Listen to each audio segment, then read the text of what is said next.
India എല്ലായ്പ്പോഴും അപാരമായ മതവൈവിധ്യത്തിൻ്റെ നാടാണ്. ഹിന്ദുമതം, ഇസ്ലാം, ക്രിസ്തുമതം, സിഖ്, ബുദ്ധമതം, ജൈനമതം എന്നിവയുൾപ്പെടെ നിരവധി വിശ്വാസ സമ്പ്രദായങ്ങൾ പിന്തുടരുന്ന ആളുകളുടെ നാടാണ് ഈ രാജ്യം. ഈ വൈവിധ്യം ഇന്ത്യയുടെ ചരിത്രത്തിൻ്റെയും സംസ്കാരത്തിൻ്റെയും സ്വത്വത്തിൻ്റെയും അവിഭാജ്യ ഘടകമാണ്. എന്നിരുന്നാലും ഈ മതങ്ങളെല്ലാം ഒരൊറ്റ മതത്തിൽ ലയിക്കുന്ന ഒരു കാര്യം സങ്കല്പിക്കുക. ഈ സാങ്കല്പികതയ്ക്ക് വേണ്ടി നമുക്ക് ഈ ഏകീകൃത മതത്തെ ഇൻഡിസം എന്ന് വിളിക്കാം. ഇന്ത്യയിൽ ആചരിക്കുന്ന പ്രധാന മതങ്ങളുടെ മികച്ച ഘടകങ്ങളെ സംയോജിപ്പിക്കാൻ ശ്രമിക്കുന്ന ഒരു പുതിയ മതമായി ഇൻഡിസം ഉയർന്നുവരും. ഹിന്ദുമതം, ഇസ്ലാം, ക്രിസ്തുമതം, സിഖ് മതം, ബുദ്ധമതം, മറ്റ് പ്രാദേശിക വിശ്വാസങ്ങൾ എന്നിവയുടെ വിശുദ്ധ ഗ്രന്ഥങ്ങൾ, ആചാരങ്ങൾ, തത്വചിന്തകൾ എന്നിവയിൽ നിന്ന് ഇത് പ്രചോദനം ഉൾക്കൊള്ളും.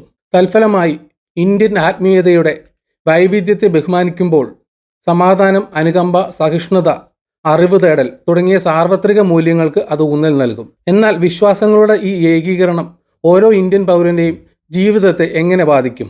സമ്പദ് വ്യവസ്ഥ, വിദ്യാഭ്യാസം, രാഷ്ട്രീയം, സംസ്കാരം, വിനോദസഞ്ചാരം, സാങ്കേതികവിദ്യ, സമൂഹം എന്നിവയെ മൊത്തത്തിൽ ഇതെങ്ങനെ ബാധിക്കും?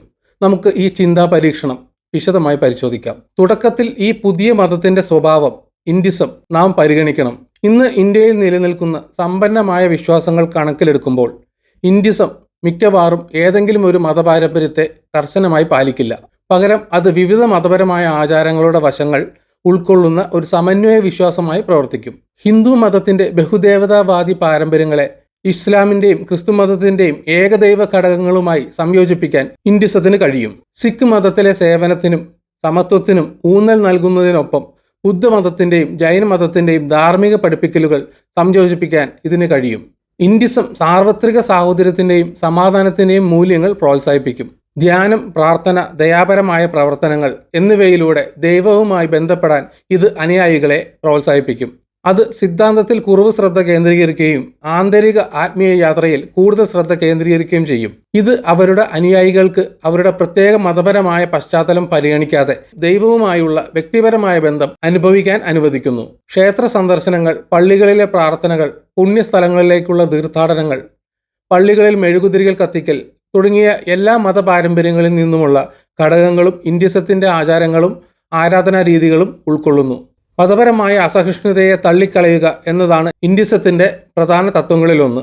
ഹിന്ദുമതം, ഇസ്ലാം, ക്രിസ്തുമതം, സിഖ് മതം, മറ്റ് വിശ്വാസങ്ങൾ എന്നിവയുടെ മികച്ച ഭാഗങ്ങൾ ഉൾക്കൊള്ളുന്ന ഒരു മതം എന്ന നിലയിൽ ഇൻഡിസം അന്തർലീനമായി ഉൾക്കൊള്ളുന്നതും സഹിഷ്ണുതയുള്ളതുമായിരിക്കും. അത് മതസ്വാതന്ത്ര്യത്തിനും വ്യത്യസ്ത വിശ്വാസങ്ങളോടുള്ള ബഹുമാനത്തിനും എല്ലാ ജനങ്ങളുടെയും സമാധാനപരമായ സഹവർത്തിത്വത്തിനും വേണ്ടി വാദിക്കും. ഈ ഏകീകരണം മതപരമായ വിഭജനങ്ങൾ ഇല്ലാതാക്കുകയും അന്യത എന്ന ആശയം ഇല്ലാതാക്കുകയും ചെയ്യുന്ന ഒരു സമൂഹത്തിലേക്ക് നയിക്കും. മതങ്ങളെ ഒരു ഏകീകൃത സംവിധാനത്തിലേക്ക് ലയിപ്പിക്കുന്നത് ഇന്ത്യൻ സമൂഹത്തിൻ്റെ സാമൂഹിക ഘടനയെ ആഴത്തിൽ ബാധിക്കും. മതം എല്ലായ്പ്പോഴും ഇന്ത്യയിലെ ജനങ്ങളുടെ സ്വത്വത്തിൻ്റെ പ്രധാന ഉറവിടമാണ്. പലർക്കും അവരുടെ വിശ്വാസം, അവരുടെ സംസ്കാരം, ഭാഷ, ഭക്ഷണം, ദൈനംദിന രീതികൾ എന്നിവയുമായി ആഴത്തിൽ ബന്ധപ്പെട്ടിരിക്കുന്നു. ഇൻഡിസത്തിൻ്റെ കീഴിൽ ഈ ബന്ധം ഗണ്യമായ പരിവർത്തനത്തിന് വിധേയമാകും. ആദ്യത്തെ പ്രധാന മാറ്റം മതപരമായ സ്വത്വങ്ങളിലുള്ള മാറ്റമായിരിക്കും. ഇന്ന് ആളുകൾ ഹിന്ദുക്കൾ, മുസ്ലിങ്ങൾ, ക്രിസ്ത്യാനികൾ, സിഖുകാർ, ബുദ്ധമതക്കാർ തുടങ്ങിയവരായി തിരിച്ചറിയപ്പെടുന്നു. ഇൻഡിസത്തിൻ്റെ വരവോടെ ഈ വ്യക്തിഗത സ്വത്വങ്ങൾക്ക് പകരം ഇൻഡിസ്റ്റുകൾ എന്ന ഒരു പൊതു സ്വത്വം ഉണ്ടാകാൻ സാധ്യതയുണ്ട്.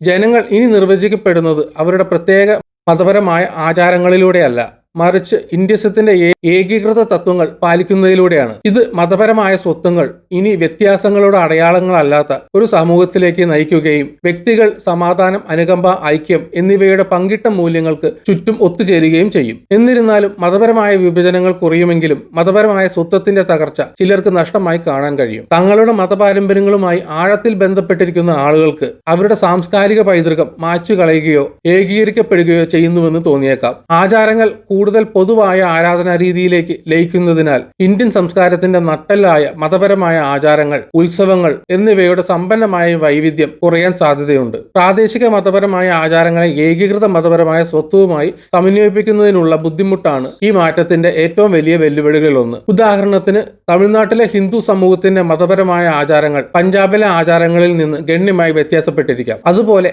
കേരളത്തിലെ മുസ്ലിം സമുദായത്തിന് ഉത്തർപ്രദേശിൽ നിന്ന് വ്യത്യസ്തമായ ആചാരങ്ങൾ ഉണ്ടായിരിക്കും. ഉണ്ടായിരിക്കാം. ഈ വൈവിധ്യമാർന്ന ആചാരങ്ങളെ ഒരൊറ്റ മതക്കൂട കീഴിൽ സമന്വയിപ്പിക്കുക എന്നതാണ് വെല്ലുവിളി. ഈ വെല്ലുവിളികൾക്കിടയിലും എല്ലാ മതങ്ങളെയും ഇൻഡിസവുമായി ലയിപ്പിക്കുന്നതിന്റെ മൊത്തത്തിലുള്ള സാമൂഹിക സ്വാധീനം വിവിധ സമുദായങ്ങൾക്കിടയിൽ കൂടുതൽ സഹിഷ്ണുതയും ഐക്യവും വളർത്താൻ കഴിയും. ഇടയ്ക്കിടെ അക്രമത്തിലേക്ക് പൊട്ടിപ്പുറപ്പെട്ട മതപരമായ പിരിമുറുക്കങ്ങൾ മൂലമുണ്ടാകുന്ന സംഘർഷം കുറയ്ക്കാൻ കഴിയും. പങ്കിട്ട മൂല്യങ്ങളിലും പരസ്പര ബഹുമാനത്തിലും ശ്രദ്ധ കേന്ദ്രീകരിച്ച് ഇൻഡിസം അതിന്റെ അനുയായികൾക്കിടയിൽ സമാധാനപരമായ സഹവർത്തിത്വത്തെ പ്രോത്സാഹിപ്പിക്കും. ഇന്ത്യയുടെ സമ്പദ് വ്യവസ്ഥയിൽ ഇൻഡിസം പോലുള്ള ഏകീകൃത മതത്തിന്റെ സ്വാധീനം ബഹുമുഖമായിരിക്കും. ഒരു വശത്ത് പങ്കിട്ട മതപരമായ ചട്ടക്കൂട് സൃഷ്ടിച്ച ഐക്യബോധ്യത്തിന് ദേശീയ ഏകീകരണം പ്രോത്സാഹിപ്പിക്കാൻ കഴിയും. പലപ്പോഴും സാമൂഹികവും രാഷ്ട്രീയവുമായ പിരിമുറുക്കങ്ങൾക്ക് കാരണമാകുന്ന മതപരമായ വിഭജനങ്ങൾ ബിസിനസ്, ഭരണം, വികസനം എന്നിവയിലെ സഹകരണത്തിന് ഇനി തടസ്സങ്ങൾ സൃഷ്ടിക്കില്ല. തൽഫലമായി ഇന്ത്യയുടെ വിവിധ പ്രദേശങ്ങളിൽ വ്യാപാരവും വാണിജ്യവും കൂടുതൽ എളുപ്പത്തിൽ അഭിവൃദ്ധി പ്രാപിക്കും. മതത്തെ അടിസ്ഥാനമാക്കിയുള്ള സാമ്പത്തിക അസമത്വങ്ങൾ കുറയ്ക്കുന്നതിനും ഇൻഡിസം കാരണമാകും. നിലവിൽ ഇന്ത്യയിലെ ചില സമുദായങ്ങൾക്ക് ധനസഹായം നൽകുന്ന മതസ്ഥാപനങ്ങൾ അല്ലെങ്കിൽ വിശ്വാസത്തെ അടിസ്ഥാനമാക്കിയുള്ള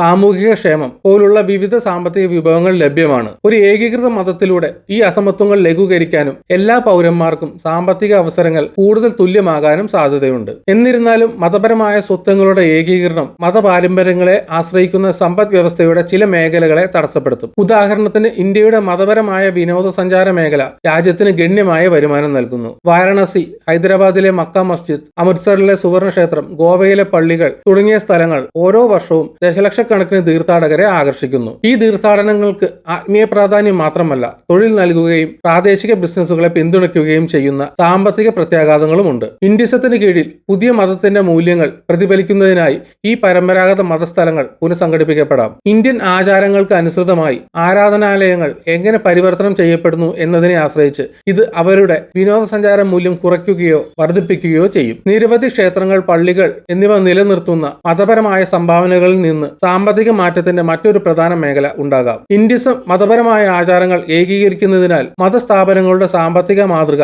പൊരുത്തപ്പെടേണ്ടതുണ്ട്. ഒരിക്കൽ പ്രത്യേക വിശ്വാസങ്ങളിലേക്ക് നൽകിയിരുന്ന സംഭാവനകൾ ഏകീകൃത വിശ്വാസത്തെ പിന്തുണയ്ക്കുന്ന കേന്ദ്രീകൃത ഘടനകളിലേക്ക് റീഡയറക്ട് ചെയ്യപ്പെടും. ഈ മാറ്റം വിഭവങ്ങളുടെ കൂടുതൽ തുല്യമായ വിതരണത്തിലേക്ക് നയിക്കുമെങ്കിലും സമൂഹത്തെ അടിസ്ഥാനമാക്കിയുള്ള മതപരമായ പദ്ധതികളെ പിന്തുണയ്ക്കുന്നതിന് ലഭ്യമായ ഫണ്ട് കുറയ്ക്കുകയും ചെയ്യും. കൂടാതെ മതപരമായ വിശ്വാസങ്ങളായ തുണിത്തരങ്ങൾ, ഉദാഹരണത്തിന് മതപരമായ ചടങ്ങുകൾക്കായി ഉപയോഗിക്കുന്ന വസ്ത്രങ്ങൾ, അതുപോലെ ഭക്ഷണം, പ്രസാദവും വിശുദ്ധ ഭക്ഷണവും, മാധ്യമങ്ങൾ, അതായത് മതപരമായ പ്രസിദ്ധീകരണങ്ങളും ടെലിവിഷൻ ചാനലുകളും എന്നിവ കാര്യമായ പരിവർത്തനങ്ങൾക്ക് വിധേയമാകാം. ഇൻഡിസത്തിന്റെ വിശാലമായ ആത്മീയ ആവശ്യങ്ങൾ നിറവേറ്റുന്നതിനായി ഈ വ്യവസായങ്ങളെ പുനരൂപകൽപ്പന ചെയ്തേക്കാം. മതങ്ങളെ ഇൻഡിസത്തിലേക്ക് ഏകീകരിക്കുന്നത് ഇന്ത്യയിലെ വിദ്യാഭ്യാസത്തിന്റെ ഭൂപ്രകൃതിയെ മാറ്റുമെന്നതിൽ സംശയമില്ല. പല സ്ഥാപനങ്ങളിലും മതപരമായ പ്രബോധനം പാഠ്യപദ്ധതിയുടെ ഭാഗമായതിനാൽ ഇന്ത്യൻ സ്കൂളുകളിൽ മതം പരമ്പരാഗതമായി ഒരു പ്രധാന പങ്ക് വഹിച്ചിട്ടുണ്ട്. ചില സന്ദർഭങ്ങളിൽ ഹിന്ദു, മുസ്ലിം, ക്രിസ്ത്യൻ, സിഖ് വിദ്യാർത്ഥികൾക്കായി പ്രത്യേക സ്ഥാപനങ്ങളോടെ മതപരമായ അടിസ്ഥാനത്തിൽ സ്കൂളുകൾ സംഘടിപ്പിച്ചിട്ടുണ്ട്. ഇൻഡിസത്തിന്റെ ഉയർച്ച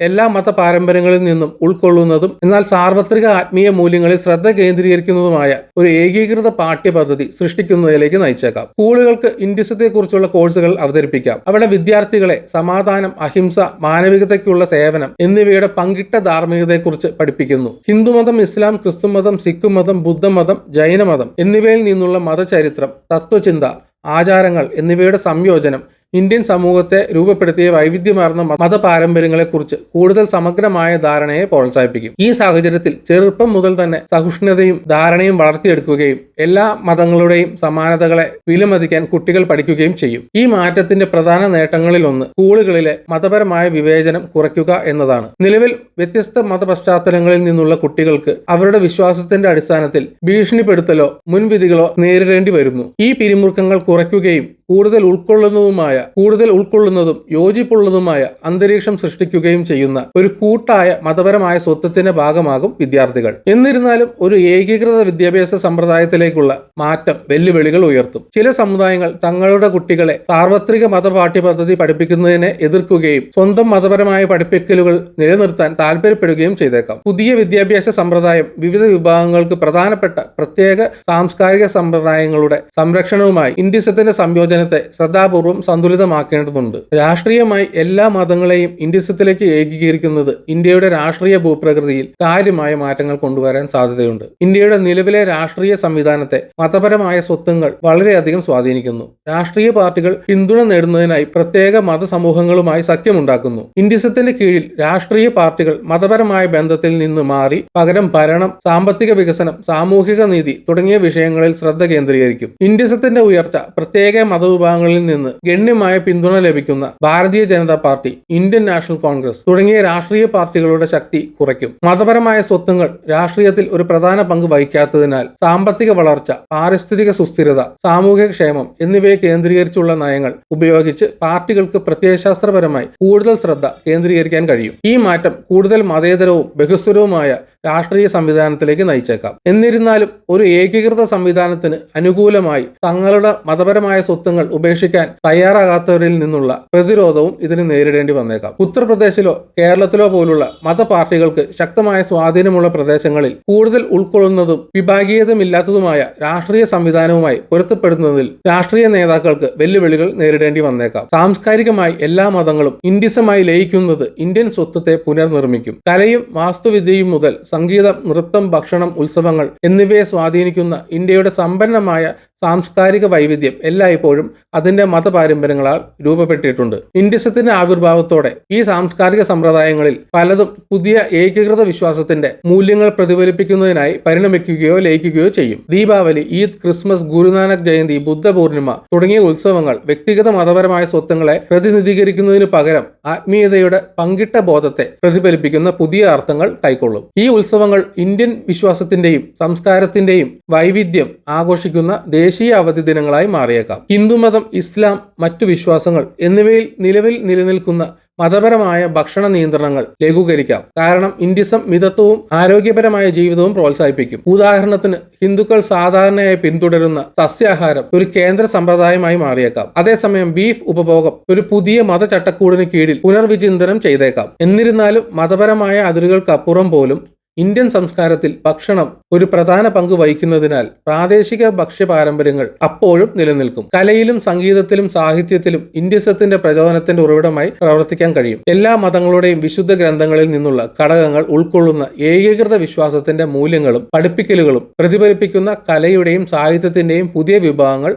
ഉയർന്നു വന്നേക്കാം. സംഗീതത്തിന്റെയും സിനിമയുടെയും ഒരു പുതിയ തരംഗം ഇന്ത്യയുടെ പ്രാദേശിക വൈവിധ്യത്തെ ബഹുമാനിക്കുമ്പോഴും ഐക്യം ആഘോഷിക്കുന്ന ഇന്ത്യസത്തിന്റെ സാർവത്രിക ആത്മീയതയെ പ്രതിഫലിപ്പിച്ചേക്കാം. ഇന്ത്യയിലെ എല്ലാ മതങ്ങളെയും ഇന്ത്യസം എന്ന ഏകീകൃത വിശ്വാസത്തിലേക്ക് ലയിപ്പിക്കുന്നത് രാജ്യത്തിന്റെ ആത്മീയ, സാംസ്കാരിക, സാമൂഹിക ഘടനയിൽ ഒരു സുപ്രധാന മാറ്റമായിരിക്കും. സമാധാനം, അനുകമ്പ, സഹിഷ്ണുത എന്നിവയുടെ അടിസ്ഥാന മൂല്യങ്ങൾ കൂടുതൽ ഐക്യം വളർത്തുമെങ്കിലും നൂറ്റാണ്ടുകൾ പഴക്കമുള്ള പാരമ്പര്യങ്ങളും ആചാരങ്ങളും സമന്വയിപ്പിക്കുന്നതിനുള്ള വെല്ലുവിളി കാര്യമായ തടസ്സങ്ങൾ സൃഷ്ടിക്കും. അത്തരം ഒരു പരിവർത്തനത്തിന്റെ സാമ്പത്തികവും രാഷ്ട്രീയവും വിദ്യാഭ്യാസപരവും സാംസ്കാരികവുമായ പ്രത്യാഘാതങ്ങൾ ആഴത്തിലുള്ളതായിരിക്കും. തൽഫലമായി ഉണ്ടാകുന്ന സമൂഹം ഇന്ന് നമുക്കറിയാവുന്നതിൽ നിന്ന് വളരെ വ്യത്യസ്തമായിരിക്കും. മതപരമായ വ്യത്യാസങ്ങൾ വിഭജനത്തിന്റെ ഉറവിടമല്ലാത്ത മതപരമായ ഐക്യത്തിന്റെയും ധാരണയുടെയും ഒരു പുതിയ യുഗത്തെ ഇന്ത്യസം പ്രോത്സാഹിപ്പിച്ചേക്കാം. എന്നിരുന്നാലും ഒരൊറ്റ ഏകീകൃത മതത്തിലേക്കുള്ള മാറ്റത്തിൽ പ്രത്യേക സാംസ്കാരിക സ്വത്വങ്ങളുടെ നഷ്ടവും ഒരു പുതിയ സാമൂഹിക ക്രമവുമായി പൊരുത്തപ്പെടുന്നതിന്റെ സങ്കീർണതകളും പോലുള്ള ഇടപാടുകളും ഉൾപ്പെടും. ആത്യന്തികമായി ഇന്ത്യയിലെ മതപരവും സാംസ്കാരികവുമായ ബഹുസ്വരതയുടെ ഭാവിയെക്കുറിച്ച് ചിന്തിക്കാൻ നമ്മെ പ്രേരിപ്പിക്കുന്ന ആകർഷകമായ ഒരു ചിന്താ പരീക്ഷണമായി ഇന്ത്യസം എന്ന ആശയം വർത്തിക്കുന്നു. ഈ വീഡിയോ ഇവിടെ വെച്ച് നിർത്തുന്നു. നിങ്ങൾക്ക് വീഡിയോ ഇഷ്ടപ്പെട്ടെങ്കിൽ ലൈക്ക് ചെയ്യുക. ചാനൽ സബ്സ്ക്രൈബ് ചെയ്തിട്ടില്ലെങ്കിൽ സബ്സ്ക്രൈബ് ചെയ്യണം.